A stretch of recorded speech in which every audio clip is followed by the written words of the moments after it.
नमस्कार दोस्तों, LCM online channel में आप लोगों का स्वागत है। आज हम लोग पढ़ेंगे आधुनिक भारत का इतिहास, और आधुनिक भारत के इतिहास में आज हम लोग पढ़ेंगे भारत में अंग्रेजों का आगमन। भारत में अंग्रेजों का आगमन।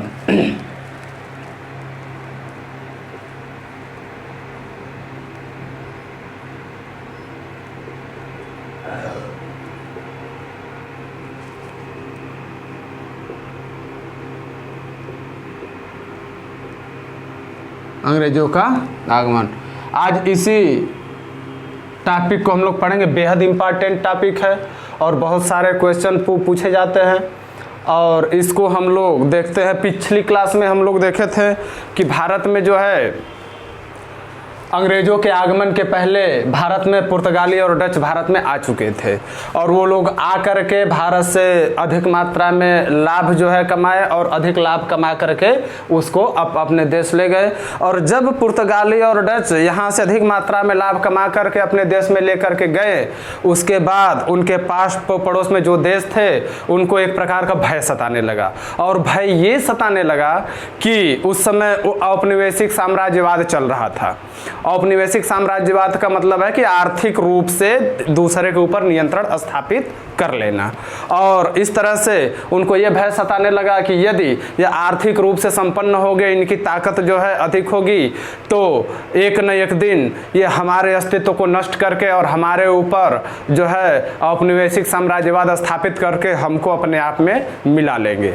और यही डर, अपने आप के अस्तित्व को बचाने के डर से इंग्लैंड में भी एक मीटिंग बुलाई गई, और उस मीटिंग में ये निर्णय लिया गया कि जैसे ये लोग पूर्वी देशों से व्यापार करके या भारत से व्यापार करके अधिक से अधिक लाभ कमा रहे हैं, उसी तरह हम लोगों को भी इनके बराबर आने के लिए या इनसे नीचे न जाने पाए, इसलिए हमको भी इन देशों से व्यापार करना पड़ेगा, और उसके लिए कंपनी की स्थापना करना जरूरी है।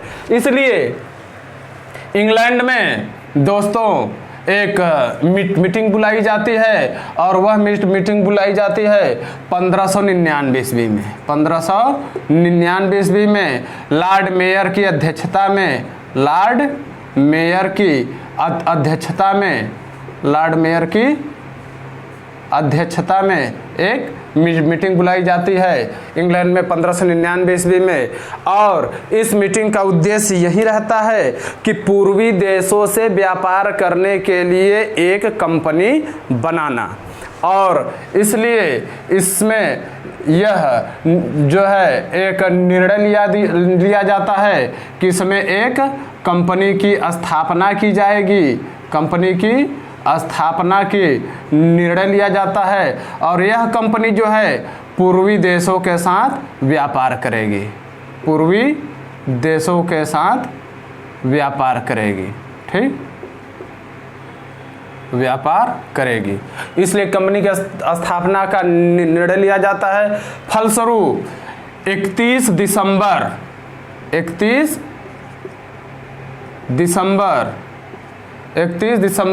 सन 1600 ईस्वी को ईस्ट इंडिया कंपनी की स्थापना होती है। और जब 31 दिसंबर सन 1600 ईस्वी को ईस्ट इंडिया कंपनी की स्थापना होती है, इस कंपनी का नाम क्या क्या रखा जाता है? East India company. ईस्ट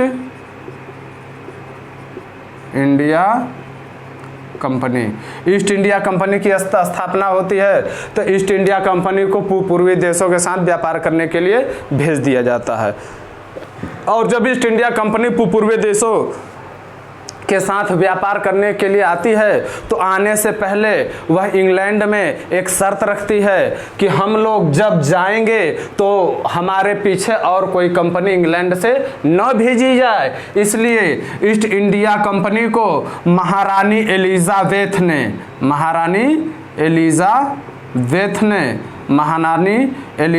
ने 15 वर्षों का एकाधिकार दे दिया। का एकाधिकार दे दिया, 15 वर्षों का एकाधिकार दे दिया। मतलब कि पूर्वी देशों में व्यापार करने के लिए ईस्ट इंडिया कंपनी इंग्लैंड की एक लौती कंपनी होगी जो 15 वर्षों तक व्यापार करेगी और इंग्लैंड से अन्य कोई कंपनी को पूर्वी देशों से व्यापार करने के लिए नहीं भेजा जाएगा। मतलब पूर्वी देशों के लाभ में कोई और कंपनी अपना हिस्सा नहीं बटाएगी, इंग्लैंड से कोई भेजी ही नहीं जाएगी। ये 15 वर्षों का एकाधिकार ईस्ट इंडिया कंपनी को दे दिया गया और इस प्रकार ईस्ट इंडिया कंपनी पूर्वी देशों में व्यापार करने के लिए इंग्लैंड से चल देती है और यह जब आती है तो पूर्वी देशों में भारत भी स्थित रहता है और पूर्वी देशों में आप देखेंगे कि यहाँ से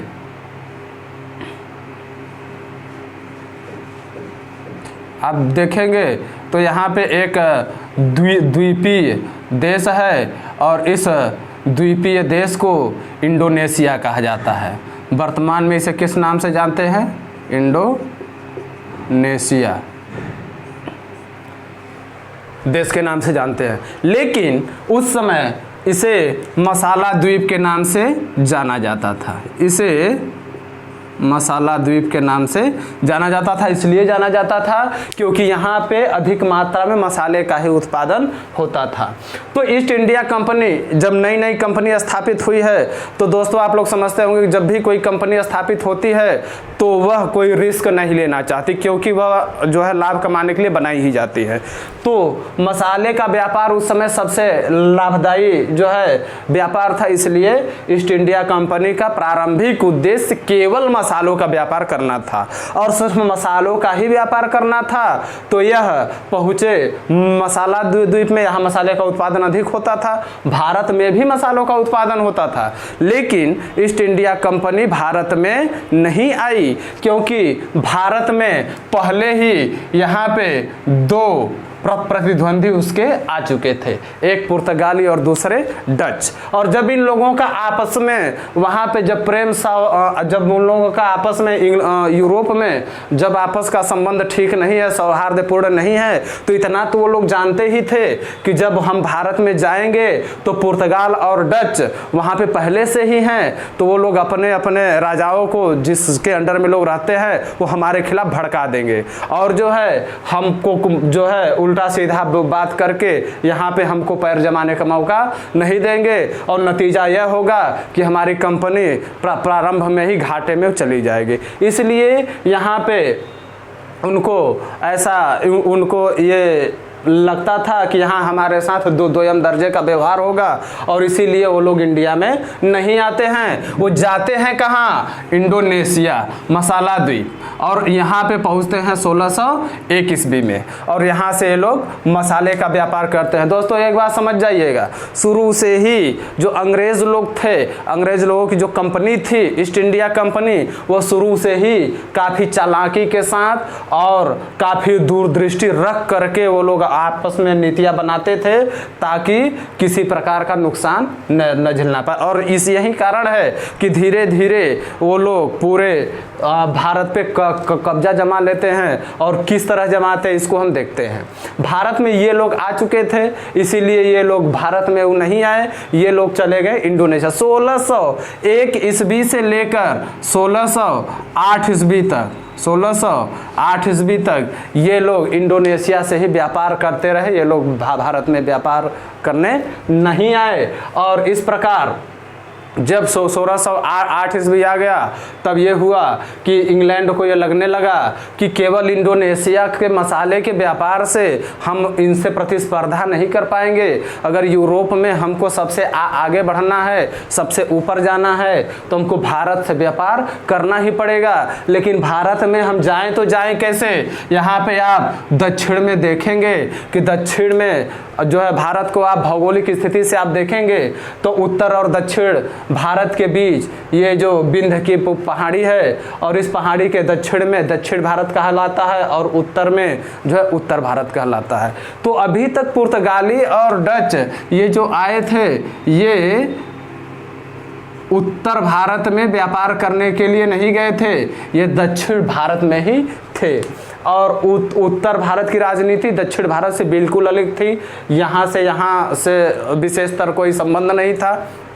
यहाँ का रहन सहन, बोली भाषा सब कुछ अलग था। और यही कारण है कि 1608 ईस्वी में अंग्रेजों ने ऐसे सोचा कि पुर्तगाली और डच तो दक्षिण भारत में है, यदि हम उत्तर भारत में अपना पैठ जमाना चाहें, व्यापार करना चाहें, तो हमको किसी प्रकार की दिक्कत नहीं होगी। और इसलिए ये लोग उत्तर भारत की तरफ रुख करते हैं। ठीक, अब दोस्तों यहाँ पे इंग्लैंड से 1608 ईस्वी में 1608 ईस्वी में कैप्टन हॉकिंस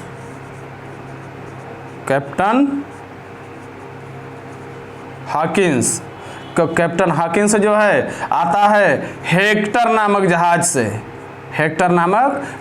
कैप्टन हॉकिंस आता है और हेक्टर नामक जहाज से आता है तो यह उत्तर भारत में गुजरात के सूरत शहर में उतरता है। यहाँ पर सूरत शहर है, यहाँ पर उतरता है और देखता है कि दक्षिण भारत में तो पुर्तगाली और डच जो है अपना व्यापार वाणिज्य स्थापित कर चुके, अपनी कोठियाँ बना चुके हैं, और यदि हम यहाँ जाएंगे तो हमारे साथ द्वयम दर्जे का व्यवहार होगा और हो न हो इन लोगों के आगे हम टिक नहीं पाएंगे और यहाँ से ये लोग हमको बाहर का रास्ता दिखा देंगे। इसलिए कैप्टन हॉकिंस दक्षिण भारत में जाता ही नहीं है, ये आता है उत्तर भारत में सूरत में उतरता है और सूरत में उतर करके पहले यहाँ पे अपना स्थिति देखता है कि क्या सूरत में हम अपना जो है व्यापारिक कोठी स्थापित करके सुरक्षित रह पाएंगे कि नहीं रह पाएंगे। और जब सूरत में देखता है तो दोस्तों उसको ऐसा लगता है कि सूरत में हम दक्षिण की अपेक्षा ज़्यादा सुरक्षित रहेंगे और सूरत में अपनी व्यापारिक कोठी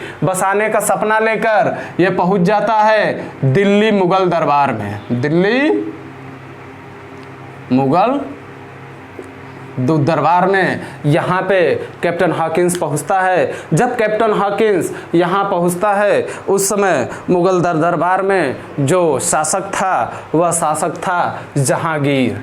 1608 ईस्वी में मुगल दरबार में पहुँचता है और वहाँ पर यह जब पहुँचता है तो वहाँ पर महारानी के द्वारा एक लिखा गया पत्र लेकर के पहुँचता है और वह पत्र अकबर के नाम का होता है। अकबर के नाम का पत्र लेकर के कैप्टन हॉकिंस मुगल दरबार में पहुँचता है और मुगल दरबार में जब पहुँचता है तो वहाँ तो देखता है कि सिंहासन पे अकबर है ही नहीं। सिंहासन पे कौन बैठा है? सिंहासन पर जहांगीर बैठा है, क्योंकि अकबर की मृत्यु हो चुकी थी। जहांगीर के पिता अकबर की मृत्यु हो चुकी थी और अकबर के मृत्यु होने के बाद जहांगीर जो है उत्तराधिकारी के रूप में उस सत्ता को संभाल रहा था। सिंहासन पर दरबार में जहांगीर बैठा था और कैप्टन हॉकिंस जब पहुंचता है जहांगीर के दरबार में तो दोस्तों उस समय यह एक बहुत ही बड़ी भाषाई कूटनीति का इस्तेमाल किया और इस तरह के भाषाई कूटनीति का इस्तेमाल वर्तमान में भी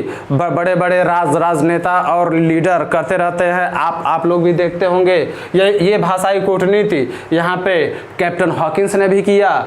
यह जब जहांगीर के दरबार में आता है तो इसने जहांगीर के दरबार में दो भाषा में बात किया, एक तुर्की भाषा में जो उनकी वंशानुगत भाषा थी और दूसरी फारसी भाषा में जो उनकी राजकीय भाषा थी। ये क्वेश्चन भी पूछा जाता है दोस्तों एग्जाम में कि मुगलों का राजकीय भाषा क्या थी, मतलब किस भाषा में वो लोग अपना आदेश जारी करते थे। और इस प्रकार तुर्की और फारसी भाषा में कैप्टन हॉकिंस यहाँ पे बात को करता है। तुर्की और फारसी भाषा में कौन बात करता है? Captain Hawkins. कैप्टन हॉकिंस तो तुर्की और फारसी भाषा में बात करता है और जब बात करता है तो जहांगीर अत्यंत प्रसन्न होता है। जिस प्रकार आप लोग देखे होंगे बड़ी बड़ी रैलियां आयोजित की जाती है चुनाव के समय, और चुनाव के समय कोई दक्षिण भारत का नेता हो या उत्तर भारत का नेता हो, अगर वह किसी ऐसे स्थान पर जाता है जहाँ की भाषा अलग होती है तो वहाँ पर वह लोकल भाषा का इस्तेमाल करता है और उस लोकल भाषा का पहली लाइन वह लोकल भाषा में ही बोलता है, और लोकल भाषा में जब बोलता है तो वहाँ की पब्लिक बहुत उत्साहित हो जाती है और उसको एक अपनेपन का एहसास होता है। उसके बाद तो नेताजी चाहे सही बोले, चाहे गलत बोले, चाहे जो बोले, पब्लिक उनके हाँ में हाँ मिलाती रहती है। यही जो है भाषाई कूटनीति कहलाती है। और इस प्रकार जो कैप्टन हॉकिंस तुर्की और फारसी भाषा में बात करता है, तो तुर्की और फारसी में भाषा में बात करने के बाद जहांगीर अत्यंत प्रसन्न हो जाता है और यह कैप्टन हॉकिंस को 2 उपाधि से विभूषित करता है, एक फिरंगी खां और दूसरा इंग्लिश खां। फिरंगी खां और इंग्लिश खां, इन 2 भाषाओं से, इन 2 उपाधियों से इसको विभूषित करता है। ये भी एग्जाम में पूछा जाता है कि जब कैप्टन हॉकिंस जो है जहांगीर के दरबार में पहुंचता है और तुर्की और फारसी भाषा में बात करता है, तो उस समय जहांगीर उसे किन उपाधियों से विभूषित करता है, तो फिरंगी खां और इंग्लिश खां उपाधि से विभूषित करता है। और यहाँ पे पूछता है कि कैप्टन हॉकिंस प्रसन्न तो हो ही गया था, और यहाँ पूछता है कि कैप्टन हॉकिंस तुम जो है इंग्लैंड से हमारे दरबार में आए हो, हमारे पिताजी के नाम का पत्र लेकर आए हो, बताओ तुम किस उद्देश्य से आए हो, तुम्हारा उद्देश्य क्या है। कैप्टन हॉकिंस कहता है कि हुजूर हम तो छोटे मोटे व्यापारी हैं, इतना सम्मान हमको आप अपने दरबार में दिए जो है हमको बहुत अच्छा लगा, लेकिन हम आपके यहाँ आए हैं एक छोटा सा उद्देश्य लेकर, एक छोटी सी प्रार्थना लेकर। इतना बड़ा आपका साम्राज्य है, पूरे उत्तर भारत में आपका साम्राज्य फैला हुआ है, हम एक छोटी सी विनती लेकर आए हैं कि हमको उत्तर भारत में व्यापार वाणिज्य करना है, और व्यापार वाणिज्य करने के लिए हमको सूरत में एक व्यापारिक कोठी बनाने है, और यही सूरत में व्यापारिक कोठी बनाने की अनुमति जो है लेने मैं आपके यहाँ आया हूँ। जहांगीर ने कहा ठीक है, सूरत में जाकर अपना कोठी बना लो, और सूरत में कोठी बनाने की इजाज़त दे देता है। और इसके बाद यह सूरत में कोठी बनाने का कार्यक्रम चलने लगता है। लेकिन सूरत में कोठी बनाते समय इसकी जब शुरुआत हुई, शुरुआत तो सबसे पहले हो गई थी, लेकिन सूरत में कुछ तकनीकी प्रॉब्लम आ जाने के कारण सूरत में व्यापारिक कोठी नहीं बन पाती है। और उससे पहले मसूलीपट्टनम में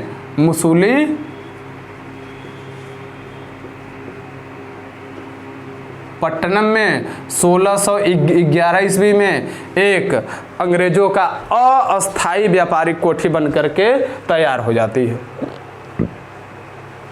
अस्थाई व्यापारिक कोठी बन करके तो तैयार हो जाती है। और इसके बाद सूरत का भी काम स्टार्ट होता है, और यहाँ पर भी 1613 ईस्वी में इनकी अस्थाई कोठी बन करके तैयार हो जाती है। अगर एग्जाम में पूछा जाता है कि अंग्रेजों की प्रथम व्यापारिक कोठी कहाँ स्थापित हुई, तो आपका सूरत ही लगेगा, क्योंकि मसूलीपट्टनम में जो व्यापारिक कोठी स्थापित हुई थी वह अस्थाई कोठी नहीं थी बल्कि अस्थाई कोठी थी। अगर अस्थाई नाम लिख करके पूछेगा कि अंग्रेजों की अस्थाई कोठी सबसे पहले कहाँ बनाई गई थी भारत में, तो भारत में सबसे पहले अंग्रेजों की अस्थाई कोठी 1611 में मसूलीपट्टनम में बनी थी, लेकिन वैधानिक रूप से अस्थाई कोठी का निर्माण 1613 ईस्वी में सूरत में हुआ था। ठीक, इसके बाद जो है इसी तरह चलता रहा, और जब इस तरह से व्यापार चलता रहा तो 1615 ईस्वी में 1608 से आ गया 1615 ईस्वी में ये हुआ कि अब थोड़ा सा और हम लोगों के व्यापार वाणिज्य बढ़ाना चाहिए।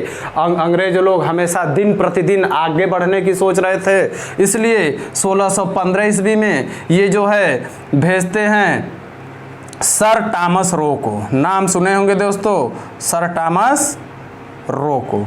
यह जेम्स प्रथम का दूत बन करके आया। सर टॉमस रो जेम्स प्रथम का दूत बन करके आता है। और सर टॉमस रो जब जेम्स प्रथम का दूत बन के आता है 1615 ईस्वी में, तो यह भी मुगल दरबार में आता है। और मुगल दरबार में जब पहुंचता है तो दोस्तों यह 3 वर्षों तक जेम्स प्रथम का दूत बन करके 3 वर्षों तक जेम्स प्रथम का दूत बन करके मुगल दरबार में बना रहता है, मुगल दरबार में बना रहता है। मतलब ये 3 वर्षों तक मुगल दरबार में रहता है और यह जेम्स प्रथम का दूत बन करके आता है। अब देखिए यहाँ पे देखिए अंग्रेजों को अभी तक हम लोग समझ नहीं पा रहे थे या मुगल शासक नहीं समझ पा रहे थे कि भविष्य किस तरफ जा रहा है।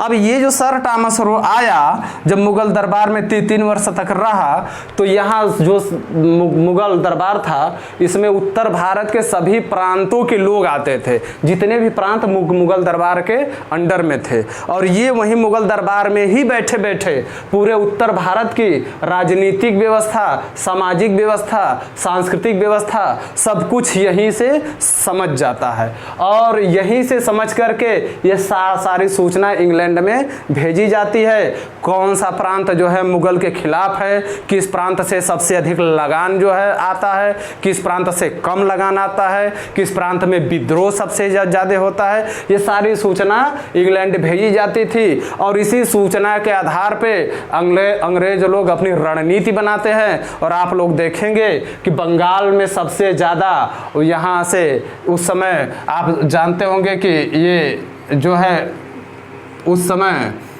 ये पाकिस्तान और पूर्वी पाकिस्तान मतलब बांग्लादेश, ये दोनों भारत में ही स्थित थे। ये अखंड भारत का उस समय जब अंग्रेज लोग आए थे तो ये सब एक ही में था। ये पूरा क्षेत्र बंगाल कहा जाता था और बंगाल में सबसे अधिक लगान वसूली होती थी। यह जानकारी अंग्रेजों को मिल चुकी थी, यहाँ की राजनीति की जानकारी भी मिल चुकी थी।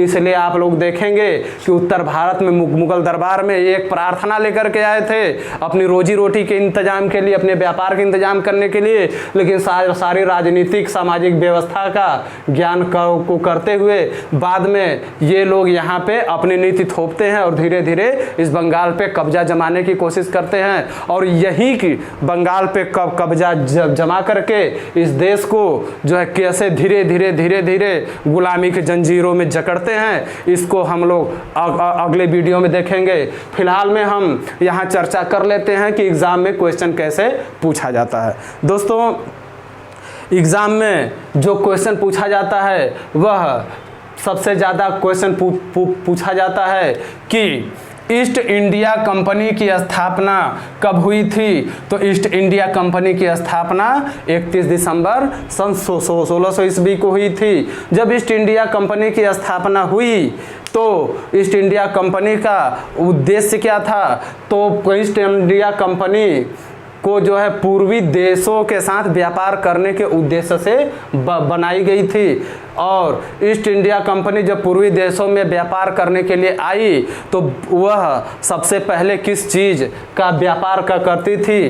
तो सबसे पहले वह मसाला का व्यापार करने के लिए आई थी और सब शुरुआत में इसका उद्देश्य केवल मसाले के व्यापार पर ही केंद्रित रहा।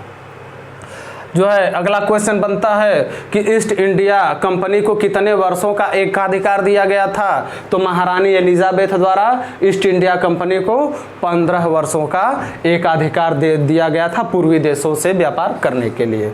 इसके बाद जो है ईस्ट इंडिया कंपनी सर्वप्रथम पूर्वी देशों में कहाँ पर आई।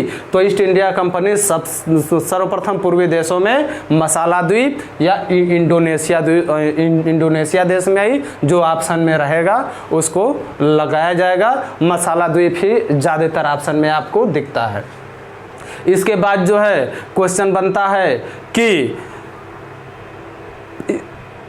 इंग्लैंड से 1615 ईस्वी में जेम्स प्रथम का कौन सा दूत मुगल दरबार में आया। तो 1615 ईस्वी में जो जेम्स प्रथम का दूत इंग्लैंड में आया, मुगल दरबार में आया, वह सर टॉमस रो था। यह भी 3 वर्षों तक दरबार में रहा और 3 वर्षों तक दो दरबार में रह करके यहाँ से महत्वपूर्ण जानकारी हासिल की। लेकिन सर टॉमस रो से पहले 1608 ईस्वी में एक जो है और जो है इंग्लैंड से दूत भेजा जाता है कैप्टन हॉकिंस को 1608 ईस्वी में या 1608 ईस्वी में ही आता है। और यह एग्ज़ाम में बहुत ज़्यादा पूछा जाता है कि कैप्टन हॉकिंस 1608 ईस्वी में जब भारत में आता है तो वह किस जहाज़ से आता है, तो वह हेक्टर नामक जहाज़ से आता है, वह हेक्टर नामक जहाज़ से आता है। और जब कैप्टन हॉकिंस हेक्टर नामक जहाज़ से आता है तो सर्वप्रथम वो कहाँ उतरता है, तो सूरत में उतरता है। और सूरत में उतरने के बाद यह अपना स्थिति, जैसा आप लोग जानते ही हैं कि सूरत में अपना वह कोठी बनाने का अपना देख रहा था कि यहाँ पे हम कितने सुरक्षित हैं, कितने सुरक्षित नहीं हैं। और उसके बाद जब इसको यह विश्वास हो जाता है कि नहीं यहाँ पे हम सुरक्षित रहेंगे, उसके बाद यह यही प्रार्थना लेकर मुगल दरबार में पहुँचता है कि हमको सूरत में एक व्यापारिक कोठी बनानी है। और अगला प्रश्न ये बनता है कि जब कैप्टन हॉकिंस जहांगीर के दरबार में पहुंचता है तो वह किसके नाम का पत्र लेके पहुंचता है, तो वह अकबर के नाम का पत्र लेकर के पहुंचता है। इसके बाद दोस्तों जो क्वेश्चन बनता है वो ये बनता है कि जहांगीर के दरबार में, बहुत महत्वपूर्ण क्वेश्चन है, बार बार पूछा जाता है कि जब जहांगीर के दरबार में कैप्टन हॉकिंस पहुंचता है तो वह किन दो भाषाओं में बात करता है, तो वह तुर्की और फारसी भाषाओं में बात करता है। अगला क्वेश्चन ये बनता है कि कैप्टन हॉकिंस को जहांगीर कौन सी उपाधि से विभूषित करता है, तो कैप्टन हॉकिंस को जहांगीर फिरंगी खां और इंग्लिश खां उपाधि से विभूषित करता है। और इस तरह से जो क्वेश्चन, महत्वपूर्ण क्वेश्चन आपके सामने दिख रहे हैं और इस तरह से क्वेश्चन बनता है। अगली वीडियो में हम लोग ये देखेंगे कि किस प्रकार जो है ये लोग आगे की रणनीति बनाते हैं और भारत को गुलामी के जंजीरों में जकड़ने का प्रयास करते हैं। और इसको हम लोग देखेंगे अगले वीडियो में। अगर आप लोगों को वीडियो पसंद आई हो तो लाइक करें, सब्सक्राइब करें, शेयर करें। जय हिंद, जय भारत।